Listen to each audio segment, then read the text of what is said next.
Vamos orar? Querido Pai que está nos céus, eu te peço que nos dê discernimento e que o Senhor me ajude com a língua de sinais para que as pessoas que assistirem possam entender a tua palavra. Em nome de Jesus. Amém. O estudo dessa semana vai do dia 21 de fevereiro até o dia 26 de fevereiro. O tema é reconciliação e esperança. A palavra reconciliação, ela quer dizer fazer as pazes entre pessoas ou países que estejam em guerra, que sejam inimigos. Então, reconciliação é voltar a ter paz e união. Verso para memorizar.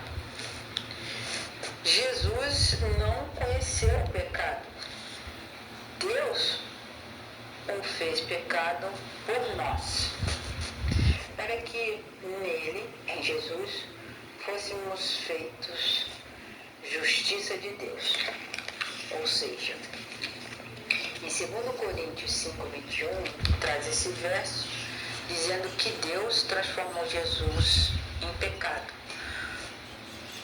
O nosso Deus, ele vai destruir o pecado. Por isso que Jesus, quando estava na cruz, ele recebeu todos os pecados do mundo e Deus fez a justiça dele em Cristo Jesus. Quando Jesus morreu, ele nos deixou essa promessa, essa esperança de nós, pecadores, sermos santos diante de Deus. E Paulo continuou desenvolvendo o tema da reconciliação, mostrando de forma marcante, em Colossenses 1:20, que está escrito: e por meio de Jesus reconciliar-se consigo todas as coisas, tanto as que estão na terra quanto as que estão nos céus, estabelecendo a paz pelo seu sangue derramado na cruz. E era isso que Paulo queria ensinar para os colossenses. Nesse verso está descrito o alcance dessa reconciliação. Então seria tudo que é na terra e no céu vai ter paz por meio de Jesus. Por meio de sua morte na cruz, Jesus realizou a reconciliação de todas as coisas, de todas as criaturas, principalmente dos seres humanos que estavam afastados da vida de Deus por causa do pecado. Agora, pela fé, temos a oportunidade de termos paz com Deus. Esse processo de reconciliação é individual, destacado na passagem desta semana, na passagem bíblica, né? Assim como na esfera cósmica, essa reconciliação ocorre por meio da morte de Cristo. A nível pessoal, a cruz deixa de ser apenas um símbolo e se torna uma realidade viva em nós que aceitamos a Jesus como nosso Salvador. E o amor de Deus transforma a vida daquele que o aceita, na medida em que as pessoas obedecem ao Evangelho e recebem a Cristo, a esperança da glória. Nós temos o tema reconciliados de obras más. A reconciliação, nós já dissemos que é fazer as pazes entre pessoas ou países, o que seja, que estejam em guerra, que sejam inimigos um do outro. Então, o que significa dizer que estávamos separados de Deus e éramos inimigos de Deus, é porque o pecado nos separou de Deus. O pecado, os pecadores são desobedientes e assim nós somos dominados pelos pecados.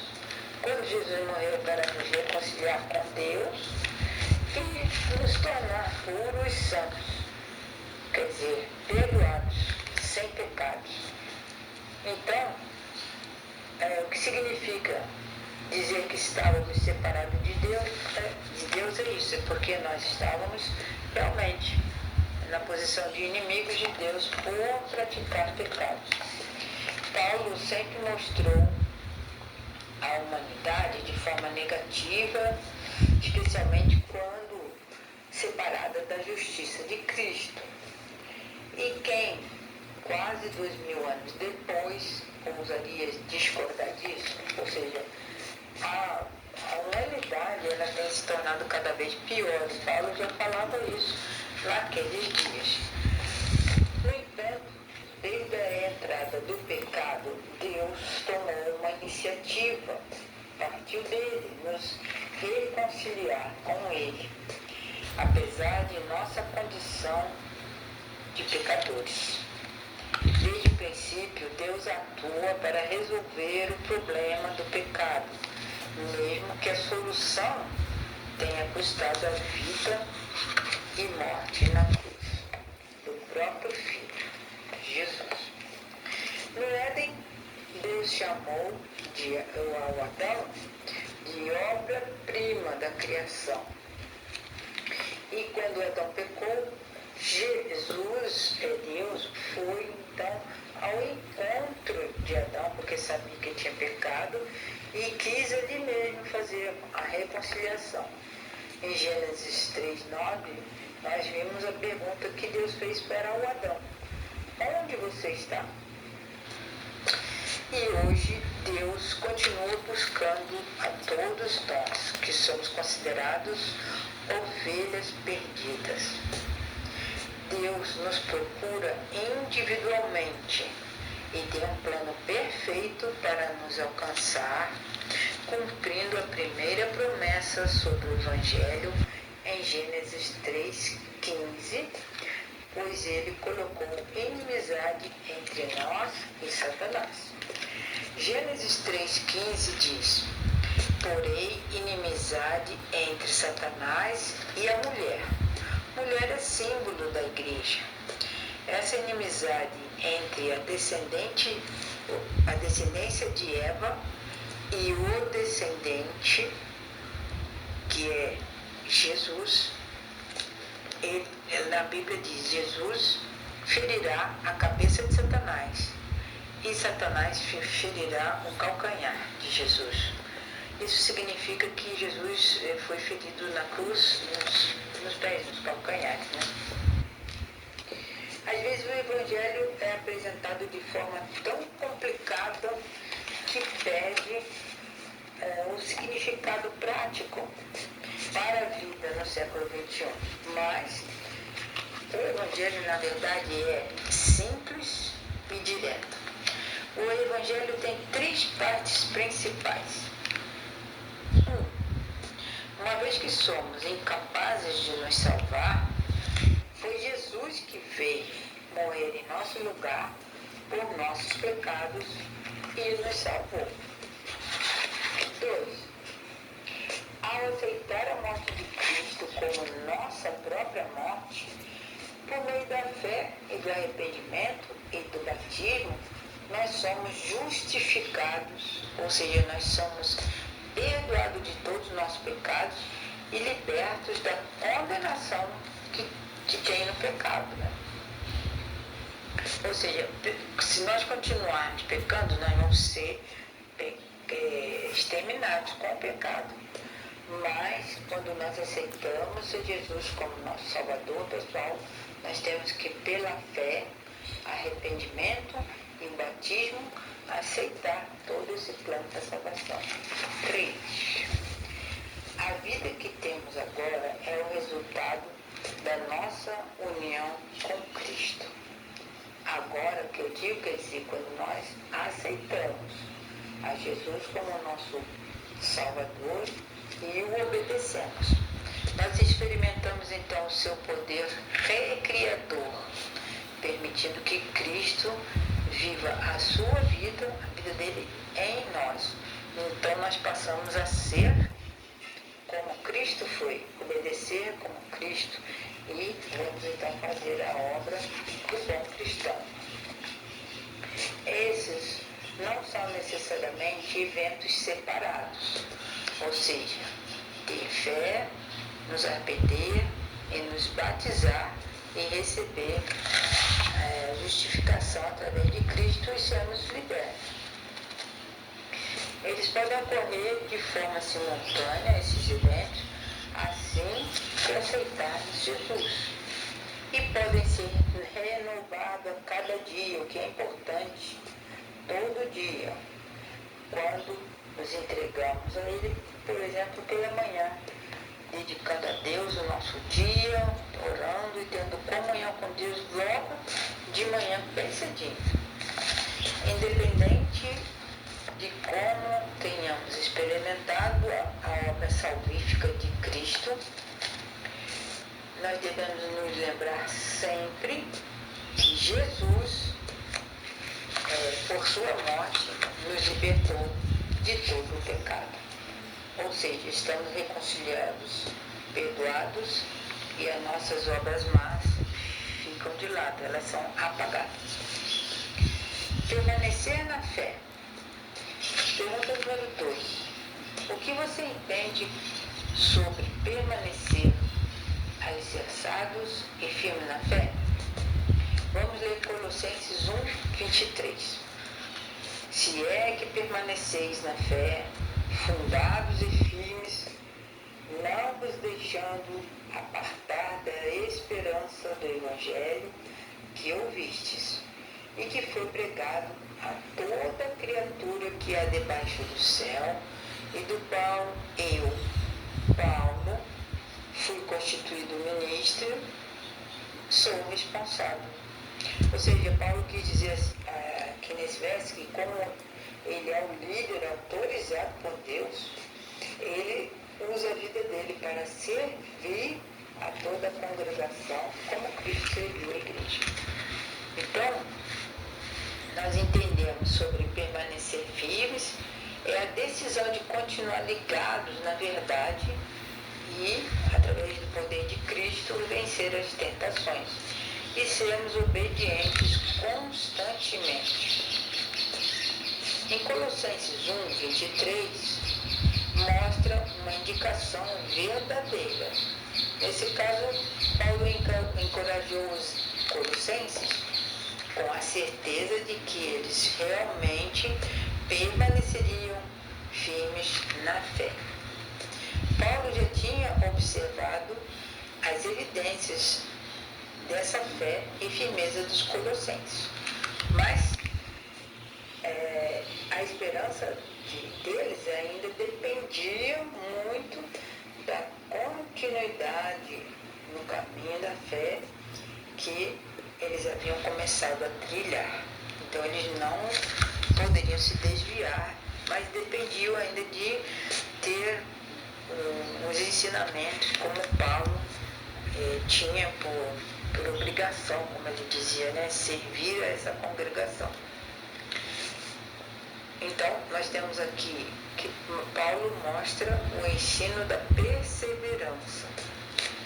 Esse termo é usado, por exemplo, para descrever os escribas e fariseus que insistiam em questionar Jesus sobre o que fazer com a mulher adúltera, por exemplo. Então, esse termo perseverança é insistir. Na história de Pedro, por exemplo, quando descreve que ele continuava batendo na porta, quando a menina chamada Rode reconheceu sua voz, mas coitada, ela correu para avisar os outros que estavam ali escondidos, mas não destrancou a porta para o Pedro entrar. Então, aqui continuava batendo, ou seja, perseverança, então insistir, né? E Paulo usou essa palavra, perseverança, ao encorajar, por exemplo, Timóteo a continuar fiel nas instruções que havia recebido. Paulo estava preocupado com o risco, o perigo, né, de os colossenses se desviarem, buscando nas soluções humanas a salvação. em vez de se firmarem na esperança do Evangelho, porque eles eram recém-convertidos, né? Então eles precisavam de muito incentivo ainda. A palavra alicerçados aponta para a necessidade de uma base sólida de amor e fé. E o fundamento, a base, é a palavra de Deus. A palavra firmes está conectada com a ideia, pois descreve algo inabalável, como um cristão deve ser. Não se deixa afastar da esperança do Evangelho, mas permanece firme no caminho. Essa mesma palavra aparece em 1 Coríntios 15:58. Abre aspas. Sejam firmes, inabaláveis e sempre abundantes na obra do Senhor, sabendo que em Deus, nosso Senhor, o trabalho de vocês não é à toa. Pessoas ensinam errado, vocês sabiam disso, não é? Então, esse é um outro problema que pode acontecer. Existe uma doutrina equivocada que diz que uma vez que nós estamos salvos, nós vamos ser salvos para sempre. Isso não é verdade. Paulo ensinou que a salvação requer perseverança na fé. Então, a cada dia nós devemos nos entregar a Cristo e nós devemos perseverar na fé para que a nossa vida continue unida a Cristo e a nossa salvação seja plena e completa. O plano eterno de Deus. Paulo escreveu sobre o sofrimento dele porque eles experimentavam um sofrimento por causa de Cristo. Vamos ler Colossenses 1, 24 e 25. Agora me alegro em meus sofrimentos, diz Paulo, por vocês. Esse sofrimento é completo no meu corpo e que mostra as aflições de Cristo em favor do seu corpo. O corpo de Cristo é a igreja. Dela me tornei ministro de acordo com a responsabilidade de ensinar o Evangelho por Deus a mim atribuída. É uma grande responsabilidade que é de apresentar a vocês a palavra de Deus. Ou seja, Paulo considerava o sofrimento dele como os sofrimentos de Cristo. E ele, por causa dos sofrimentos, ele dependia totalmente de Cristo. Ele coloca em nós, Jesus, coloca em nós a vontade de servir a Deus com alegria, mesmo em meio a sofrimentos. Essa carta de Paulo aos Colossenses foi escrita quando ele estava na prisão em Roma. Mas talvez seu maior sofrimento tenha sido não poder realizar o trabalho de pregar o Evangelho de cidade em cidade e de casa em casa, como ele fazia antes.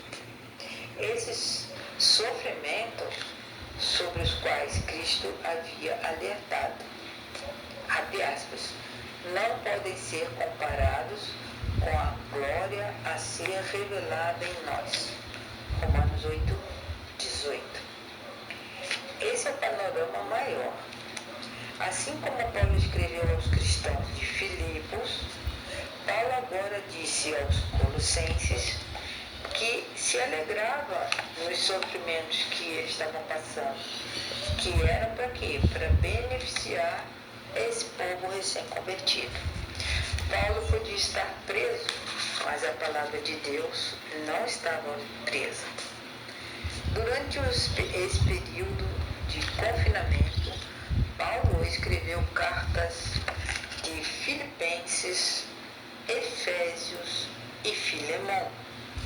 Após sua libertação, Deus o inspirou a escrever mais cartas e conselhos, por exemplo, de 1 Timóteo e Tito. Durante sua prisão final, em uma cela romana, Paulo ainda escreveu 2 Timóteo. Esses últimos anos proporcionaram a Paulo a oportunidade de escrever muitos livros do Novo Testamento, provavelmente incluindo a carta aos Hebreus. O plano eterno de Deus já previa tudo isso e muito mais. Ou seja, esse sofrimento que o Paulo iria passar. Então, isso inclui a missão apostólica de Paulo. Deus já sabia de antemão que Paulo seria um servo fiel, mas, em sentido mais amplo, abrange todas as provisões de Deus no plano da salvação. O trabalho de Paulo, dos outros apóstolos e até dos profetas, incluindo Moisés, foi planejado para dar pleno cumprimento à palavra de Deus. Paulo reconhecia seu ministério como uma pequena parte de um plano divino muito maior e de longo alcance, o que começou a ser implementado antes da fundação do mundo. Mistério de Deus é revelado. O que seria esse mistério? Paulo mencionou 2 vezes o mistério de Deus. Que mistério é esse? Vamos ler Colossenses 1, 26 e 27. O mistério que esteve oculto durante épocas e gerações, mas que agora foi manifestado a seus santos. Deus quis mostrar entre os gentios e a gloriosa riqueza deste mistério, que é Cristo em vocês, a esperança da glória. Então, a vontade de Deus que todos nós pudéssemos conhecer essa esperança em Cristo fez com que ele planejasse a vida de todos os seus profetas e seus servos fiéis. Assim, o plano da salvação, ele veio por meio de Cristo Jesus. E esse plano, esse mistério, foi oferecido para toda a humanidade. Paulo escreveu sobre o mistério de Deus um objetivo eterno de Deus. Ele havia pré-determinado para a nossa glória antes do princípio das eras. Ou seja, Deus já tinha planejado, antes da fundação do mundo, o plano da salvação. Isso é um mistério. Mas esse mistério foi revelado a nós por meio do plano da salvação. Pedro, por exemplo, descreveu essa verdade como algo que os profetas haviam previsto e que os anjos desejam contemplar. Esse plano, estabelecido antes da fundação do mundo e guardado em silêncio desde os tempos eternos, foi plenamente revelado por meio da vida, morte e ressurreição de Jesus Cristo. Pergunta 5. Vamos ler Efésios 1, de 7 a 10 e Efésios 3, de 3 a 6. E vamos ver como esses textos nos ajudam a entender diferentes aspectos do plano da salvação.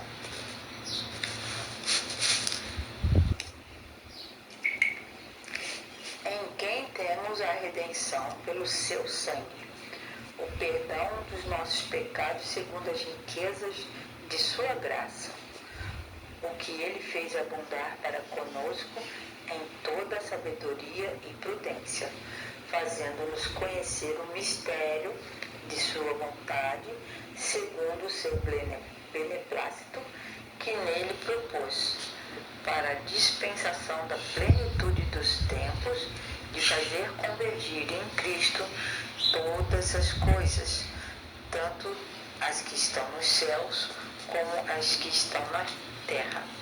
Ou seja, em Efésios 1, 7 a 10, Deus quer reunir todas as coisas em Cristo Jesus por meio de seu perdão e de sua graça. Todas as coisas incluem tudo que está no céu e tudo que está na terra. Vamos ler Efésios 3, 3 a 6.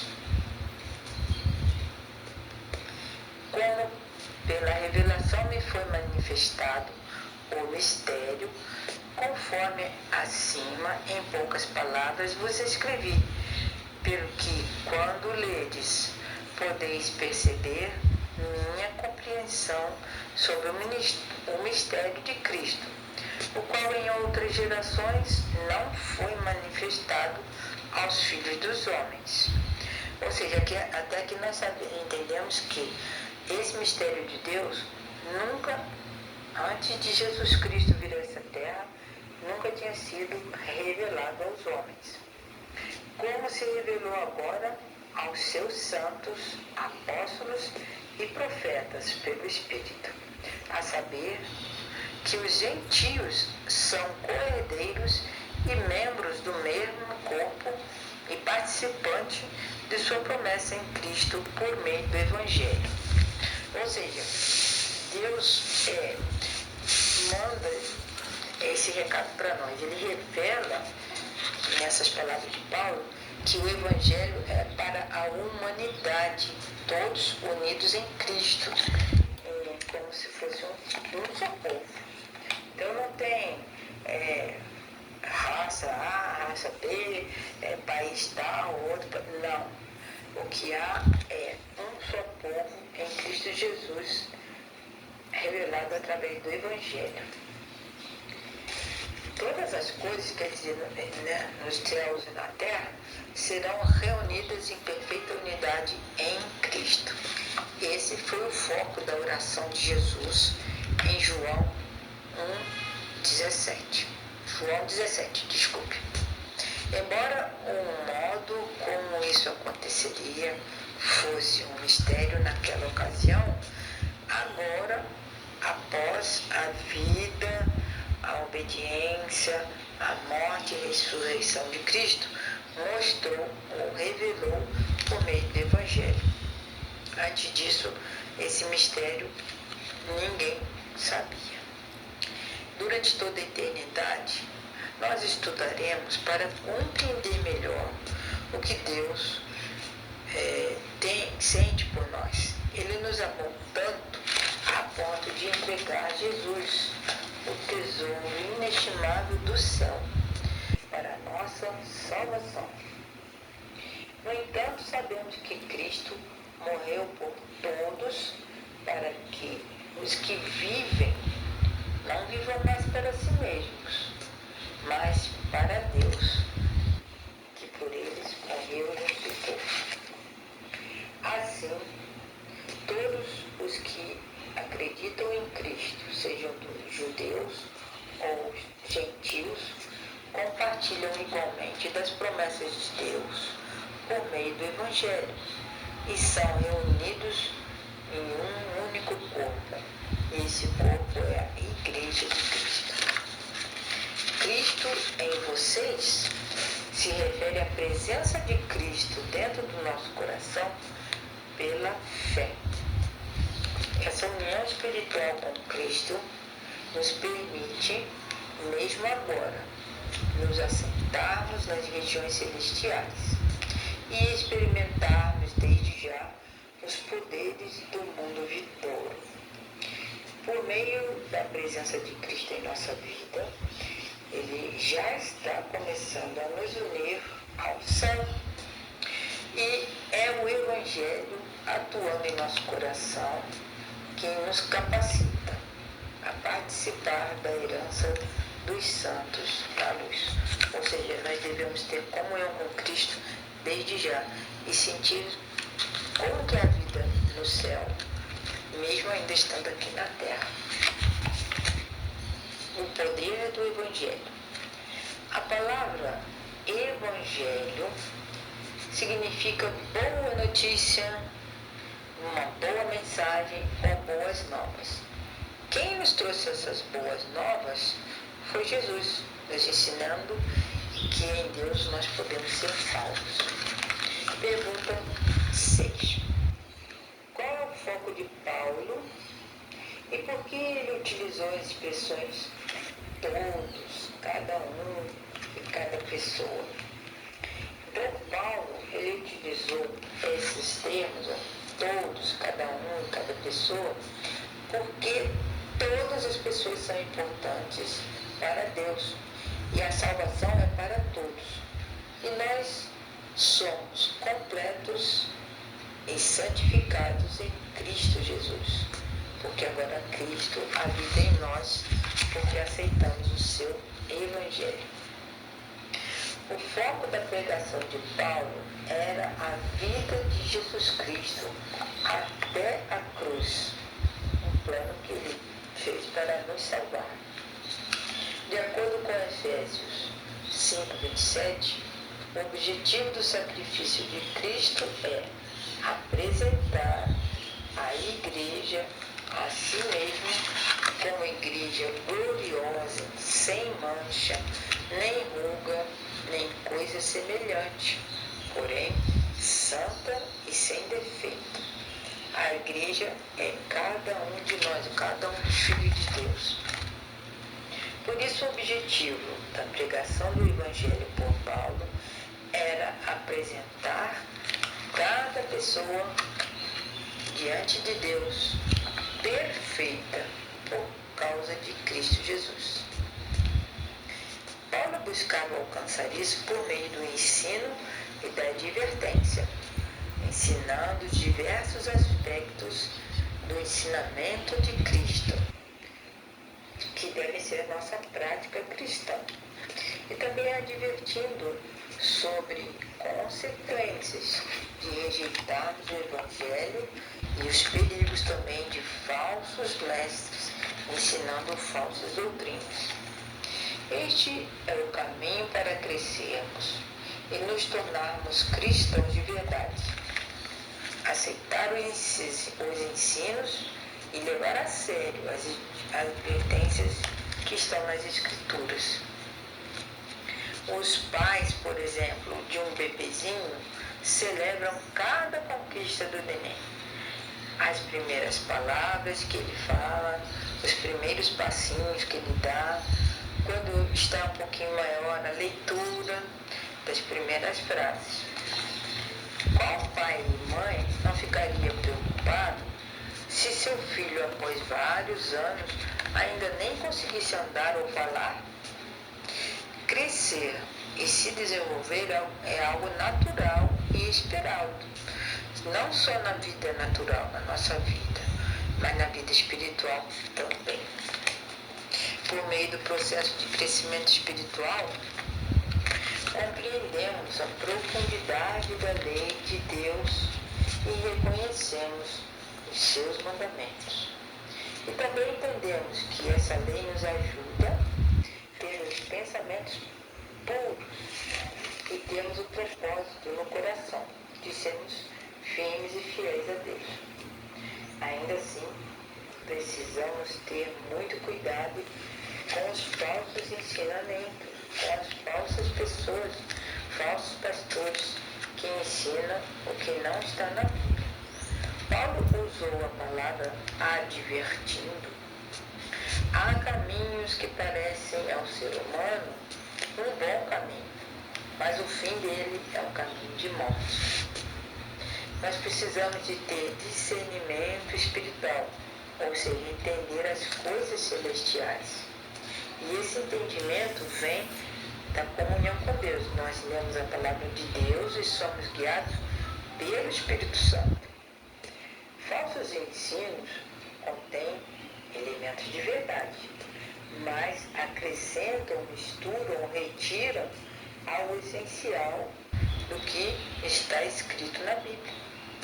Geralmente não atacam o que Deus revelou, mas essas pessoas, esses falsos profetas, falsos ensinadores, lançam dúvidas sobre a validade ou a relevância dessas verdades para os nossos dias. E devemos devemos ser prudentes como as serpentes e inocentes como as pombas ao discernir entre a verdade e o erro.